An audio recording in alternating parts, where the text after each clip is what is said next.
Tout récemment, le ministre responsable des aînés, Sonia Bélanger, a annoncé l'octroi de 200 millions de dollars en allocations personnalisées aux RPA, surtout pour les RPA de petite taille. La FADOC a réagi favorablement à cette annonce tout de même, qui était faite depuis très, très longtemps de leur côté.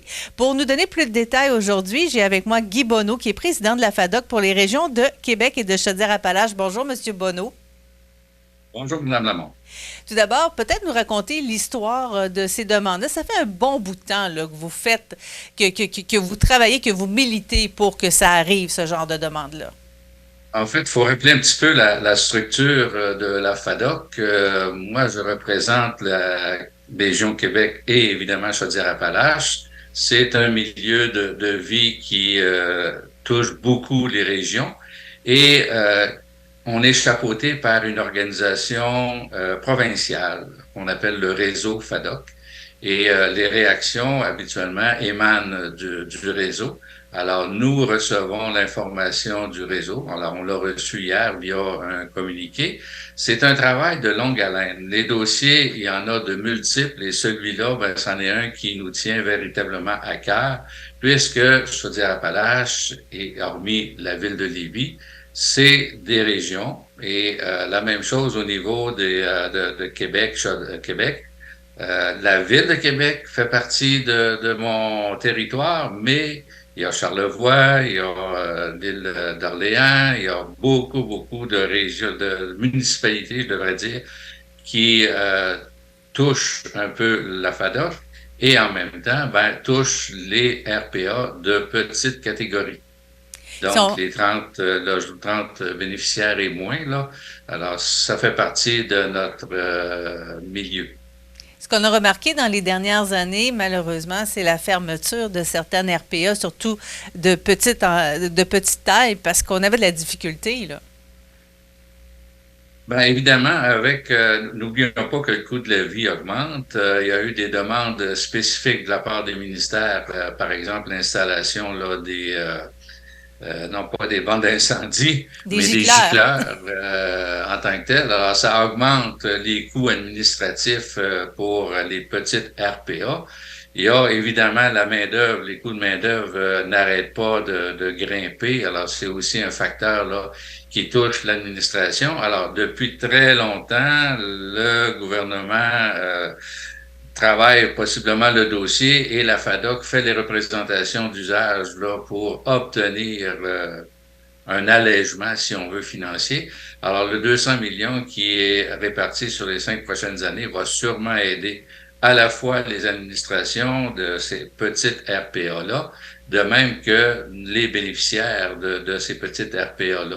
Parce qu'il ne faut pas oublier que, mis à part là, le fait que le 200 millions est là pour aider les administrations, ben, il reste que l'administration des médicaments, certains services, ben, ça nécessite de la main-d'œuvre. Et encore là, ben, ça prend un allègement financier pour aider ces petites RPA-là. Il y Concrètement, aura pour aussi, les... je pense, à la lecture là, de ce que j'ai vu et entendu, une espèce de barème qui va être mis en place pour équilibrer les frais de différents soins là, dans les petites RPA. Alors, on sait que à certains endroits, par exemple, c'est 50 par mois, alors que dans d'autres lieux, c'est 150. Alors, si ça peut aider justement avec ce barème-là établi par le ministère, une espèce d'équité et d'équilibre d'une RPA à une autre, ben, ça va probablement faciliter le choix des bénéficiaires là, quant à quel RPA je choisis. On voyait en début de semaine, même la semaine dernière, justement, certaines RPA qui ont doublé, triplé les prix mensuels pour les gens non autonomes, bien sûr. Est-ce que c'est quelque chose qui va un peu rétablir les prix, comme vous le précisiez? Oui, effectivement, c'est un peu l'élément clé là, de cette avancée-là du ministère, c'est d'établir des barèmes qui peuvent s'appliquer partout au niveau des RPA de petite taille, si on veut. Alors, on parlait toujours des 30 bénéficiaires et moins.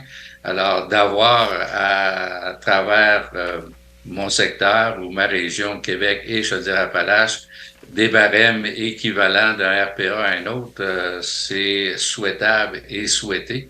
Et comme je le disais au préalable, c'est un dossier là, pour lequel on milite depuis un bon moment.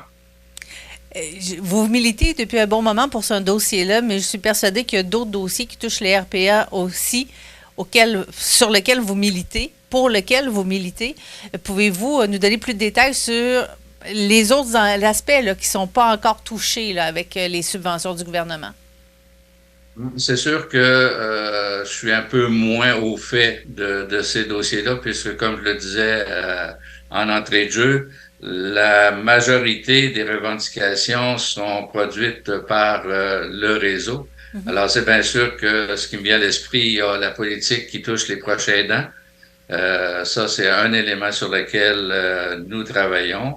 Il y en a possiblement d'autres, mais je ne saurais répondre là, de façon adéquate là, à la question. C'est bien sûr que le coût des médicaments, c'est encore là. Les éléments qui touchent les professionnels de la santé, dans le contexte où une infirmière peut faire le travail de... Alors ça, ce sont des choses là, qui sont présentes, mais plus au niveau du réseau, moins à mon niveau à moi.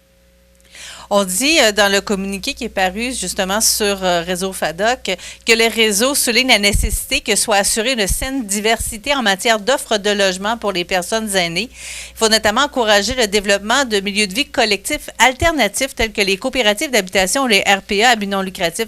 Est-ce que c'est quelque chose que vous avez commencé à voir apparaître sur votre réseau du côté de Québec, Chaudière-Appalaches? Finalement, non, j'ai pas eu vent de cette option-là. Comme je le dis, le réseau travaille à travers la province. Il y a un élément qui sur lequel je travaille assez régulièrement, c'est le fait que dans Chaudière-Appalaches, il y a plusieurs clubs FADOC. Dans Québec, il y en a aussi plusieurs. Sachez que nous comptons près de 100 000 membres au niveau de Québec Chaudière-Appalaches. J'ai 165 clubs. Alors, est-ce que je connais la réalité de chacune des régions? La réponse est non.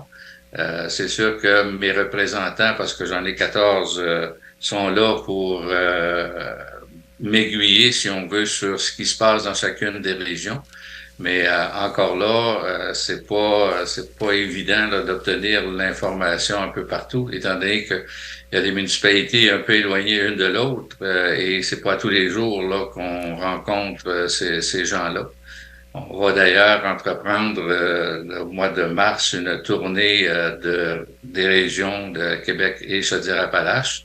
Et on va rencontrer là tous les clubs. Alors, ça va être plus facile à ce moment-là de revenir sur les éléments qui affectent chacune de ces municipalités-là, chacune de ces clubs-là. Mais M. Bonneau, on va vous inviter à venir en studio à ce moment-là. Ah, il n'y a pas de problème. L'invitation est lancée. Je dois me Alors, présenter d'ailleurs dans le coin de Montmagny, dans le coin de la Pocatière. La dernière fois, c'est la Pocatière qui nous a reçus. Cette année, je ne sais pas encore, mais on commence là le 18 mars par la région Appalaches. Alors, non, c'est un gros mois de mars et début avril, là, où on rejoint les 14 secteurs qui nous touchent. alors, l'invitation est lancée. On parlait avec Guy Bonneau, qui est président de la FADOC Région Québec et de Chaudière-Appalaches, entre autres du dossier de l'annonce de 200 millions de dollars en allocation personnalisée au RPA par le gouvernement du Québec. Merci beaucoup, M. Bonneau, d'avoir été avec nous. Merci, Mme Lalonde. Plaisir. Au plaisir.